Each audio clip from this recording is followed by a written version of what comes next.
is everyone doing today? And in this video, we are going to be talking about the 5 tips to get ahead on day 1 for Zenless Zone Zero for those that want to get a little bit further into the game, for those that want to make their time a little bit easier when it comes to not only getting faster materials, when it comes to getting the most efficient use of your time up until the game so that you're able to get more things as you play, be able to breeze through the content super easily. And this is what this video is going to be about today. So before we get into all that, make sure you leave a like, comment, sub, all that different type of stuff, and let me know what you are most excited for when it comes to Zenless Zone Zero coming out, because it comes out literally, if I'm not wrong, tomorrow night,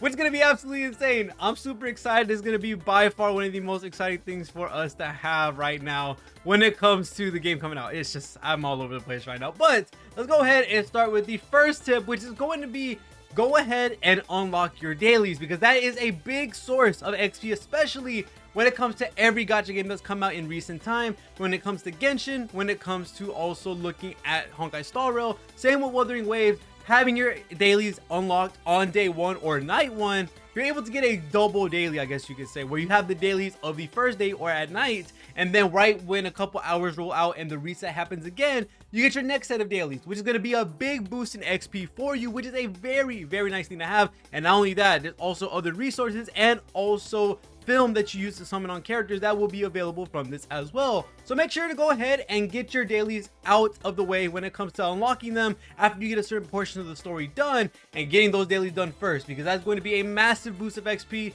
but it's going to allow you to get to harder stages quicker and allow you to have more resources faster when it comes to how you're able to unlock those and go ahead and get those done. So make sure play the game until you unlock your dailies at least on day 1, and go ahead and get them done, because that's going to be a very big portion of the XP that you're missing if you don't unlock your dailies, which is a very pivotal thing in these games for sure. And make sure to do them every single day as well. The next thing is going to be right when you get your first event, or right when you get your first amount of resources that you have to grind, make sure to go ahead and waste your stamina on them, because especially when we're playing on day 1, you automatically have your stamina capped at the max right when you start the game. And of course, we all know how much of a waste it is to allow that stamina to get not regenerated and not have the ability to get more as you play the game. So as soon as you unlock the stamina feature, as soon as you get the events that allow you to use resources, which are the VR trials, go ahead and spend at least 1 run worth, because that will allow you to be able to regenerate a couple of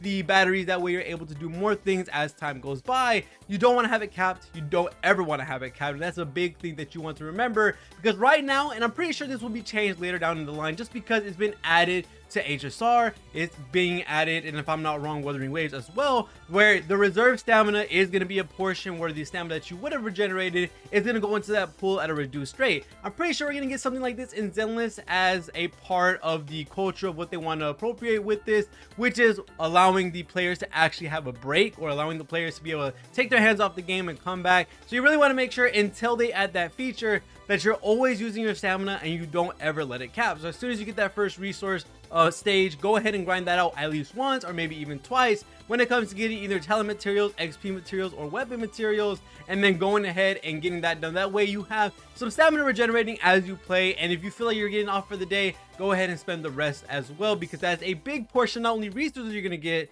but also a big portion of XP, because remember, the XP that you get is equivalent to the amount of stamina you've spent. So you want to make sure that you're always using it so you get the most amount of levels as possible, getting you to those stages where you get a little bit more resources and also higher rarity resources, which are very pivotal to the game as well. One thing that is a very, very big tip that a lot of people are probably going to get wrong as soon as the game starts is not having their core 3. Now, the core 3 is a very, very important aspect to this game and many other gacha games, because the #1 rule that I usually preach to a lot of new players is that you don't want to over invest in every single character that you get. It may look cool, it may look shiny when you're summoning for these characters all have really great designs, and you're probably going to want to play all of them. But if you want to plow through content and also make sure that your resources are used efficiently, try to find 3 characters that you're going to enjoy. There's different forms of ways to be able to use all these characters, whether it comes to their in-game trials that you have in the VR trials, or seeing gameplay of them on YouTube. There is a bunch of different ways to figure out which character is going to work for you,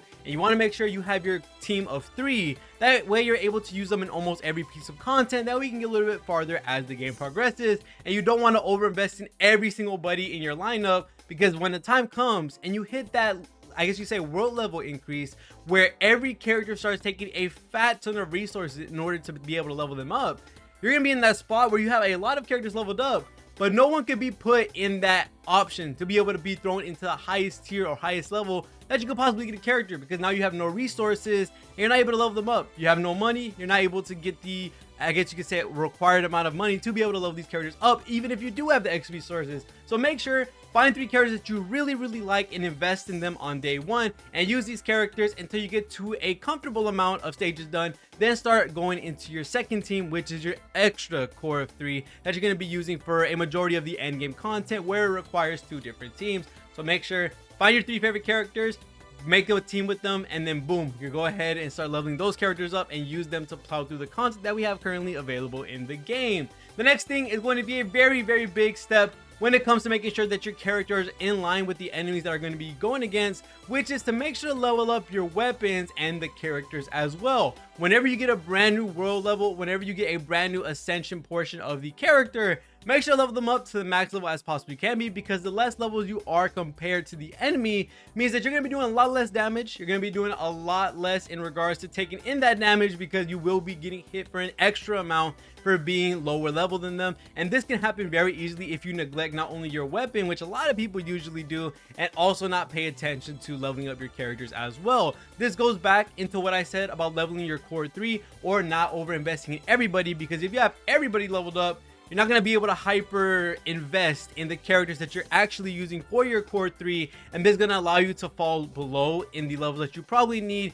to be able to not take as much damage and to be able to do as much damage as possible. That's going to be 100% something that you want to look forward to when it comes to investing in the characters that you like. You want to make sure you have your weapons leveled up to as max as they can possibly be, and same with the characters, try to keep them at the same level as they want you to be when it comes to the stages you're going to go against. Now, if you like the challenge and you want to keep them a lower level, by all means go ahead and do so. But if you want to make your time easier on day 1, make sure you're using those core 3, leveling them up and leveling up their weapons. I don't recommend leveling up 3-star weapons. If I would say, try to level up a 4-star weapon if you can or it's available to you, because that's really easily going to be replaced, while a 4-star weapon might have some more use in the future, or is something you're going to be using for a very long time, because a lot of them are genuinely good for the role that they're specified for, because of course it is role-based weapons. And the last thing I definitely want to go ahead and say, and this is a big tip, especially because this is a very time sensitive tip, is to not level up disk drives a massive amount. Just match the disk drives and get the main stat.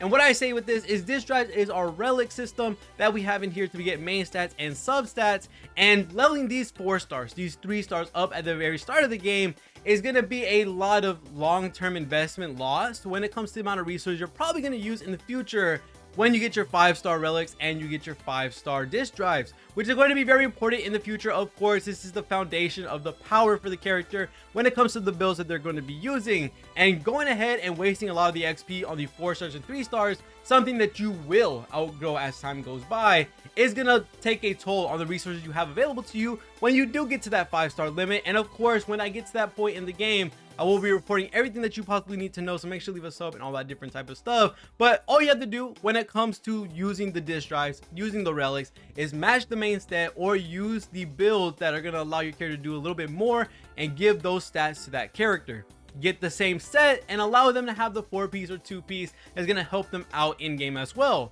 But don't necessarily over level any of these things, because this is going to be a very big waste of resource that you probably don't want to do and break the account immediately, which is going to be really hard to level up all those other relics that you're probably going to want to use, and then you are at a lack of resource, which you're going to have to waste your stamina on, which stops you from leveling up your characters, your weapons, and all that different type of stuff. It just adds a lot more problems that you're going to have to deal with after a while, but save you time, I guess you could say, at the beginning, which isn't really something you want to do. Make sure just match the main stat, match the sets when it comes to the disk drives, and you'll be 100% fine. I was able to beat most of the content in CBT3 without having to level most of my disk drives until I got to the very late game, which I ended up leveling up a couple just to make it a little bit easier for myself, but it is 100% not needed. But other than that, that's going to be it for this video when it comes to all the tips that you need to know at the beginning of the game. I'm excited for Zenless Zone Zero, but other than that, thank you guys so much for watching all the video. See y'all guys in the next one, and peace.